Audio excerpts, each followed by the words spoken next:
Avec ou sans masque, il y a mille et une manières de rencontrer quelqu'un, mais quelle que soit la façon, il s'agit toujours d'une surprise, d'un événement.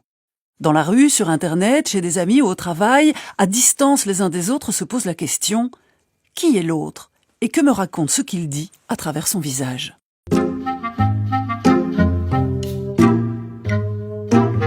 Il a vécu 90 ans. Il a traversé le XXe siècle et ses horreurs, il a connu l'hitlérisme, l'exil, l'humiliation, les stalags et la déportation. Il n'aimait pas que l'on dise qu'il était un philosophe juif, il préférait dire qu'il était un juif, par ailleurs philosophe. Livre après livre, Emmanuel Levinas a questionné cette énigme.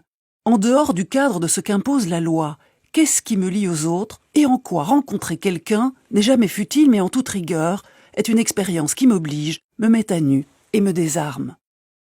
Levinas déclare que nous sommes non seulement responsables de nous-mêmes, mais aussi responsables pour autrui. C'est cette conscience et ce souci de l'existence de l'autre qu'il appelle l'éthique. Autrui se tient là devant moi comme je suis là devant lui.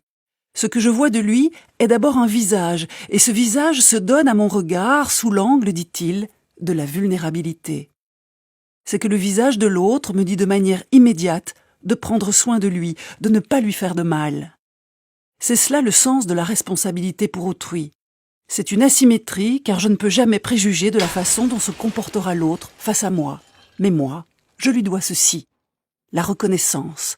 La reconnaissance qui faisait dire à Levinas que l'éthique peut se résumer en une formule qui dit simplement, avec beaucoup d'égard et de respect, « Après vous, monsieur, après vous, madame ».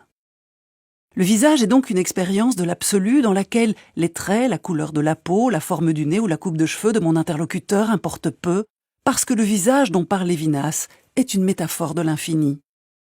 Apparaît, en même temps que m'apparaît le visage de l'autre, un commandement moral qui dit ceci : tu ne tueras pas, même si tu en as le pouvoir.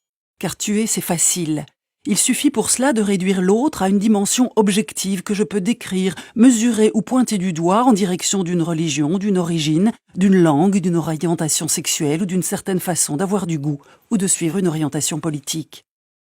Levinas fait jouer l'infini du visage contre ce qu'il appelle la totalité, ce qui englobe, réduit, définit et enferme. C'est pour cette raison qu'il déclarait avec un paradoxe qui donne à penser que la meilleure manière de rencontrer autrui, c'est de ne même pas remarquer la couleur de ses yeux.